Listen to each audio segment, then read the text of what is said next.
Hi and hello there, Libra. Welcome dito sa ating mga new subscribers. Tuloy po kayo, ako po si Yan at sa ating mga returning tambayers. Thank you sa inyong walang sawang love and support for me. At kung hindi niyo pa knows, meron pa po tayong isa pang channel. Link is down below sa ating description box. So if interesado, i-click lamang yung link na yan para kayo ay mapunta doon at araw-araw ay nag-upload din tayo ng collective readings for all signs there. And syempre, bago tayo mag-start, wala po tayong gender here. So, babae, lalaki, LGBT, everybody welcome. Pwede nyo rin pong i-switch yung mga roles dahil possible talaga magkapalit-palit kasi general reading ito. And at the end of the day, lahat ay may free will na. Free nyong gamitin anytime, anywhere. So, kung may cross-watchers dito si Libra, welcome ka rin. At kung may Libra placement sa inyong natal/birth chart, welcome din kayo. So let's go ahead and check these messages for you, Libra. Archangel Michael, thank you so much.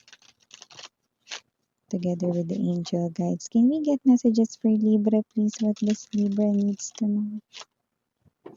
Libra. Mga mensahe para kay Libra, please. What does Libra needs to know? Can you please show me?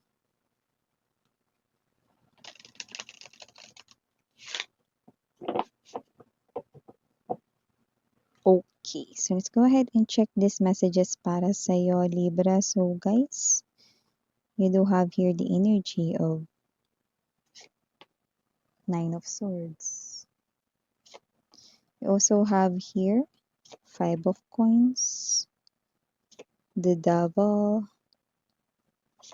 Two of Coins, Nine of Cups, Two of Swords, bottom of the deck, World Energy, High Priestess, and the Hangman Energy. Oh, three major arcanas para sa ating bottom of the deck. So, Libra, sa nakikita ko rito, no, mukhang ikaw to ha, na mukhang meron ka rito, no, na magandang mangyayari sa inyo, no, like sa pera yon, no, kasi nakikita ko dito, ililibre mo yung sarili mo, no, mapa-food man yan, mapa-gusto mo man nabili na bagay or i-purchase na things, no, pwedeng new gadget, new cellphone, new laptop, new computer right here, no, so kung ano man yan, mukhang may bibilihin ka dito, no? At hindi lang yan, pwedeng i-treat mo rin yung sarili mo sa pagkain. Like parang ang nakukuha ko rito energy mo is, Miss Yan, deserve ko to. Yeah, babe, deserve mo talaga yan. Kaya go ahead, no? Gawin mo na yan, no?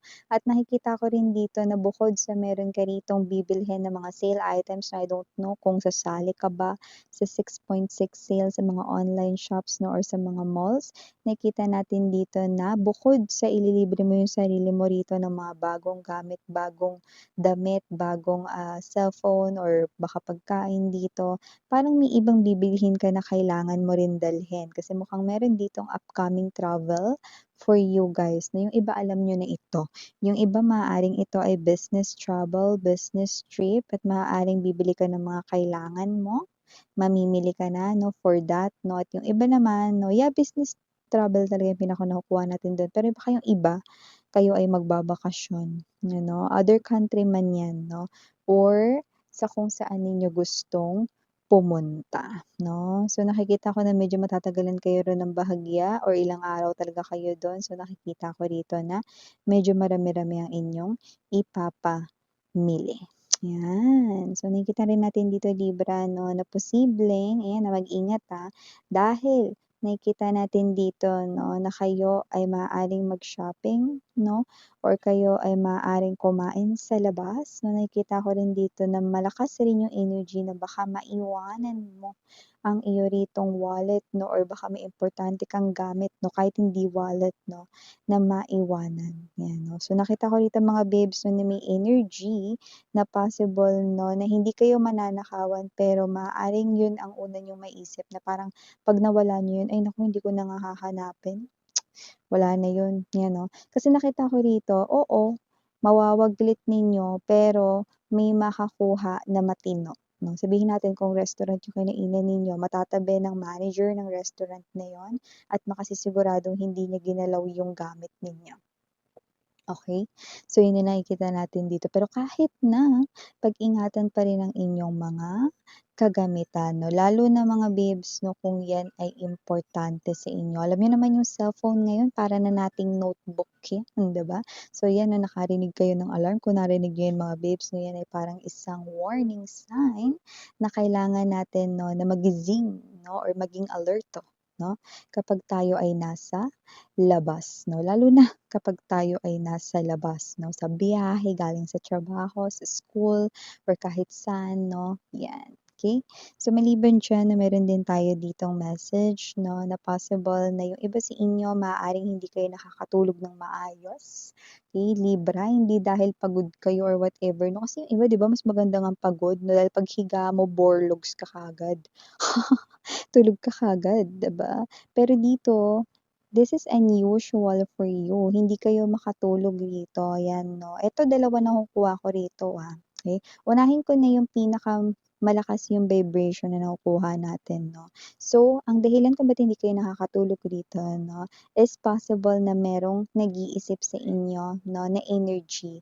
At itong energy na 'to 'no, ay may nakikita tayo ritong wall na mataas 'no, kung saan possible na naka-block yung tao na yun sa inyo or puwedeng hindi mo siya kinakausap. That's the high frequency. Now, what about Miss Yan, the other message na ito, few lang ito sa inyo, like puwedeng nabibilang lang sa daliri, sa kamay 'no, kung sino ang mga makaka-resonate dito.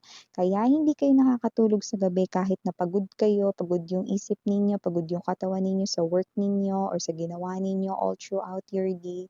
Dahil meron kayo diyan kasama sa bahay mga babes na hindi nakikita ng inyong visible eye 'no, na possible na, nakatingin sa inyo, nakamasid 'no. Wala naman akong nakikitang ginagawang hindi maganda rito 'no or nagdudulot ng sakit rito 'no, pero parang meron siyang klase ng energy possible na, attracted ito sa inyo. 'Yan 'no. So, nararamdaman mo yung energy niya kaya hindi ka makatulog. That's parang feeling mo ang bigat lagi ng temperature ng room 'no, 'yan. So, may gano'ng klase ng energy. Yung iba parang feeling ninyo, ay mainit lang siguro yung panahon, pero hindi 'no. You have someone na hindi niyo nakikita like an entity living inside your home na nakamasid sa inyo 'no, and I think this entity right here 'no, starts to get attracted sa inyo 'no. So, habang tinitingnan niya kayo, you feel his or her energy. Pero wala naman akong nakikitang sasaktan niya kayo dito or whatever 'no. Okay, lalo na sa mga malalakas yung pakiramdam diyan, 'yan may nakamasid sa inyo 'no. Huwag kayong matakot, wala naman siyang gagawing hindi maganda sa'yo, okey. So, maliban diyan, Libra, nakakita rin ako ng energy rito na posibleng meron kayo ritong energy na baka hindi kayo magre-react, 'yan.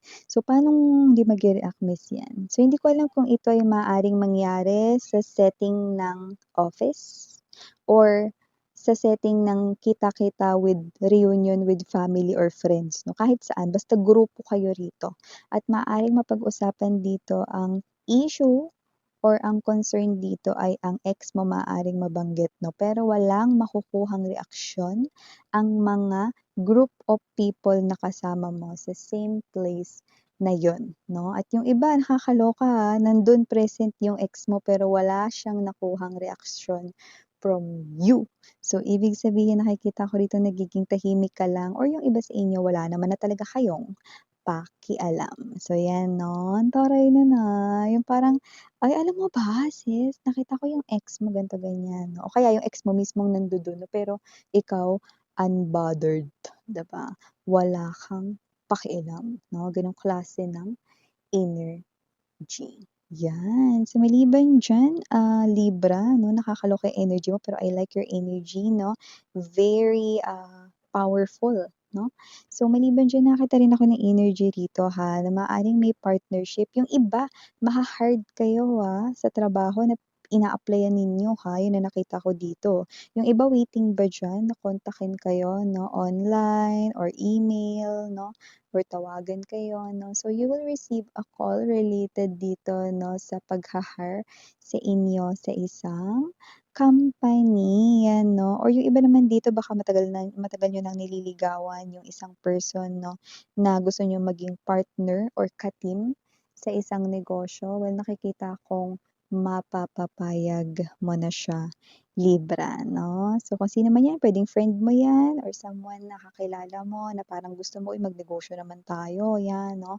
So, finally, this person here will agree, 'no, with this partnership. New love naman, Miss 'yan, meron ba diyan? Oo, meron kaso baka hindi niyo magustuhan. Meron ditong klase ng energy mga babes 'no, na nakikita ko na posibleng yung iba sa inyo kausap niyo na 'to 'no, at nakita ko na nag-meet na rin kayo 'no, kahit na ito ay fresh connection. Pero napansin mo na maaaring lagi mo na lang siyang nililibre or mapapansin mo na parang laging ikaw yung malaki yung ginagastos 'no. Medyo parang makakatunog ka na. So, kung sino man 'tong energy na 'to mga babes 'no, parang panay-panay ang hirit nito 'no, na ikaw muna ngayon 'no, pero hanggang kailan bang ikaw ang sasagot ng malaki, puwede namang hati 'di ba? So nakita ko dito na itong person na 'to mga babes 'no, ay hindi dahil wala siyang pera, hindi rin siya rito nagtitipid mga babes 'no, pero gusto niya kasi ritong tingnan kung hanggang saan mo siya ritong gustong i-keep 'no. Ibig sabihin 'no, para 'yan sa kanyang sarili or selfish na parang ganito, para masabi niya sa sarili niya 'no, na merong isang person na ganito siya kung ituring, 'di ba? So, parang ano 'to, may gano'n siyang klase ng energy which is 'di maganda, 'di ba? So, para malaman mo mga babes 'no, kung ano talaga yung intention niya sa inyo na mag-observe ka pa 'no, kasi 'pag tinanong mo 'yan ng diretso wala kang mapapala. Kasi meron siyang klase ng energy 'no, na siya ay may mga tinatagong mga bagay, 'yan. Speaking of mga tinatagong mga bagay dito 'no, nakakaloka 'tong ex mo. May message dito yung ex mo mga babes 'no, na possible na after all these years ngayon niyo palang aaminin sa inyo 'no, na meron siyang iba sa inyong naging relationship 'no, na parang ano 'to, ba't super late niya lang sabihin?